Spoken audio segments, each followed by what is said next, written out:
Consumers will return at least $66.7 billion in holiday purchases, up 13% year over year and 45.6% over the previous 5-year average, according to a new report from Optoro and CBRE. And that could spell bad news for retailers as every return comes at a cost. Adam Vitarello is the president and co-founder of Optoro and joins us now. Adam, nice to see you this morning here. What's causing all these returns?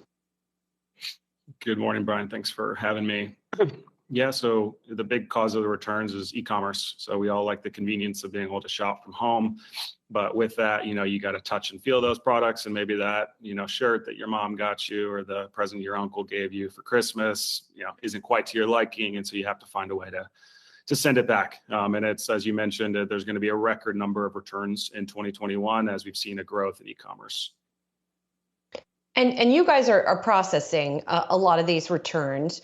Who's paying for it now? Because I just on an anecdotal basis, Adam, I've been surprised, shame on me for not reading the fine print, but lately when I return things more commonly than it used to be, the cost, I'm bearing the cost of returning stuff. Is that change? Has that been a change?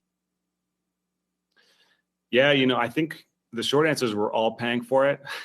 We're paying for it in a few different ways. One is a lot of companies are starting to charge for return shipping, although I would say that trend is generally going down as retailers realize that, kind of annoying customers and tagging them with the return shipping costs is actually going to make them not shop again. And that's why folks like Amazon and Zappos and others don't do that.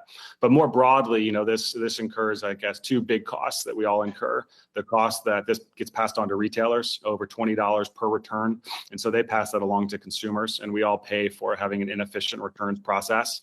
And then even bigger picture, the planet pays, because many of these goods actually go into landfills. Almost 6 billion pounds of returns end up in landfills every year. And that's something that isn't nefarious, but just is the byproduct of an inefficient system. And we're all paying for that. And as we're looking for a more sustainable, more ecological future, this is one of the problems we got to solve.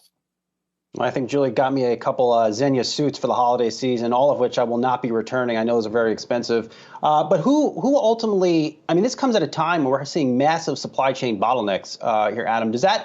All these returns, will that impact me being able to get this new stuff that I want in January and February? Yeah, absolutely. There's two big impacts on this supply chain crisis going on.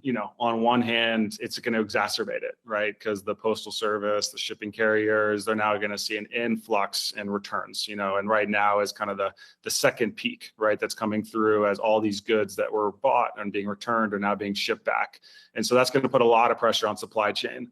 On the flip, it's a big opportunity for retailers because this is actually a great source of inventory. So rather than having to ship the goods over from the Far East or from overseas, you can actually just repurpose these returns and get them back in the hands of consumers. And so the folks that we work with, like American Eagle, IKEA, Best Buy, are really using this return stock as a great opportunity to get the next inventory back to consumers and not wait for the stuff to come overseas. To your point, though, Adam, a lot of the stuff doesn't get back in the hands of consumers, right? Which is the environmental issue as well as also if you're shipping everything everywhere. Do people need to be a little more choosy again about? I feel like there has definitely been a cultural shift and a higher willingness to return. You shop with that in mind, right? Do you think that needs to change again? I think people and both consumers and retailers need to be conscious of the decisions they make around returns. I don't think it's fair to say that, hey, if a retailer sent you something and it doesn't fit, or hey, you just got to keep it because it's not gonna, it's gonna have a bad environmental impact. I think more importantly, you have to retailers and consumers need to choose ways of dealing with returns that are more ecologically friendly. So, for example, returning something to store has a way lower carbon footprint than returning it via the mail. And retailers that have good systems to repurpose these goods and not just kind of throw them away. And even something innocuous or seemingly innocuous, like telling a customer to keep a good.